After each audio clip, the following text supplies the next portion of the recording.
லைஃப்பில் இந்த மாதிரி ஒரு பெயின்ஃபுல்லான ஒரு சுச்சுவேஷனை நான் ஃபேஸ் பண்ணதே கிடையாது. மனசு முழுக்க வலி வலி மட்டும்தான். இந்த சுற்றுப்பயணத்தில் என்னென்ன மக்கள் பார்க்க வராங்க, அதுக்கு ஒரே ஒரு காரணம் தான், அவங்க என் மேலே வச்சிருக்கிற அன்பும் பாசம். அந்த அன்புக்கும் பாசத்துக்கும் நான் எப்பவும் கடமைப்பட்டிருக்கிறேன். அதனால தான் இந்த சுற்றுப்பயணத்தில் மற்ற எல்லா விஷயங்களையும் தாண்டி மக்களுடைய சேஃப்டி, அதில் எந்த காம்ப்ரமைஸும் பண்ணிடக்கூடாதுன்றதுக்காக தான் அது என் மனசில் ரொம்ப ஆழமாக இருக்கும் அந்த எண்ணம். அதனால தான் இந்த அரசியல் காரணங்கள் எல்லாத்தையும் தவிர்த்துட்டு ஒதுக்கி வச்சுட்டு மக்களுடைய சேஃப்டி மட்டும் மைண்டில் வச்சுக்கிட்டு அதுக்கான இடங்களை சூஸ் பண்ணுறது, அதுக்கான இடங்களை பார்த்து பெர்மிஷன் கேட்குறது, போலீஸ் டிபார்ட்மெண்ட்டில் அதை ரிக்வெஸ்ட் பண்ணி கேட்போம். ஆனால் நடக்கக்கூடாதது நடந்துருச்சு.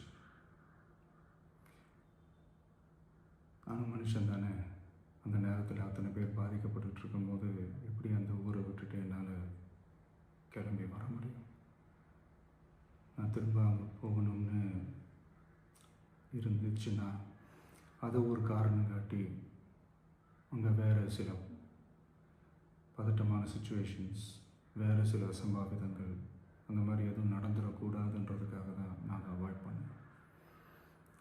இந்த நேரத்தில் சொந்தங்களை இழந்து தவிக்கிற அத்தனை குடும்பங்களுக்கும் என்னுடைய ஆழ்ந்த இரங்கலை தெரிவிச்சுக்கிறேன். எனக்கு தெரியும், என்ன சொன்னாலும் இது ஈடேயாகாதுன்னு எனக்கு தெரியும். ஹாஸ்பிட்டலில் ட்ரீட் பண்ணிகிட்ருக்கிற எல்லாருமே சீக்கிரமாக க்யூர் ஆகி வரணுன்றது இந்த நேரத்தில் நான் வேண்டிக்கிறேன். கூடிய சீக்கிரமே உங்கள் எல்லாரையும் நான் சந்திக்கிறேன். இந்த நேரத்தில் எங்களுடைய வலிகளை, எங்களுடைய நிலைமையை புரிஞ்சுக்கிட்டு எங்களுக்காக பேசின அரசியல் கட்சிகளை சார்ந்த நண்பர்கள், தலைவர்கள் அனைவருக்கும் என்னுடைய நன்றியை தெரிவிச்சுக்கிறேன். கிட்டத்தட்ட ஒரு 5 மாவட்டத்துக்கு பிரச்சாரத்துக்கு போனோம். இந்த மாதிரி எதுவுமே நடக்கல. ஆனால் கரூரில் மட்டும் ஏன் எப்படி நடக்குது, எப்படி நடக்குது? மக்களுக்கு எல்லா உண்மையும் தெரியும். மக்கள் எல்லாத்தையும் பார்த்துக்கிட்டு இருக்கிறாங்க.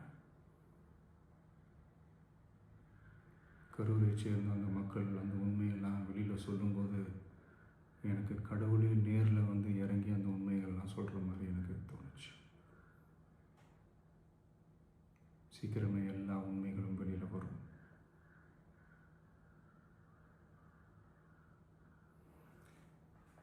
எங்களுக்கு தரப்பட்ட இடத்துல நாங்கள் போய் அந்த அந்த ஸ்பாட்டில் நின்று நாங்கள் பேசிட்டு வந்தோம். அதை தாண்டி எந்த தவறும் எங்கள் சைடில் நாங்கள் எதுவுமே செய்யலை. பட் இருந்தாலும் எங்கள் கட்சியை சேர்ந்த நிர்வாகிகள், தோழர்கள் மேலே எஃப்ஐஆர், அது மட்டும் இல்லை சோஷியல் மீடியாவை சேர்ந்த நண்பர்கள், தோழர்கள் அவங்க மேலே எஃப்ஐஆர்லாம் போட்டு இப்போ பிடிச்சிக்கிட்டு இருக்கிறாங்க.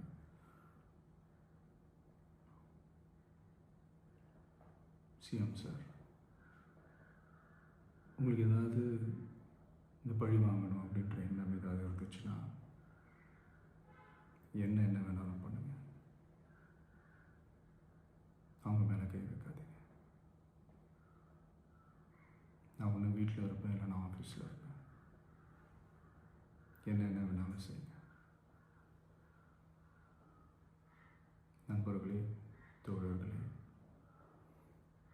நம்மளுடைய அரசியல் பயணம் இன்னும் ஸ்ட்ராங்காக, இன்னும் தைரியத்தோட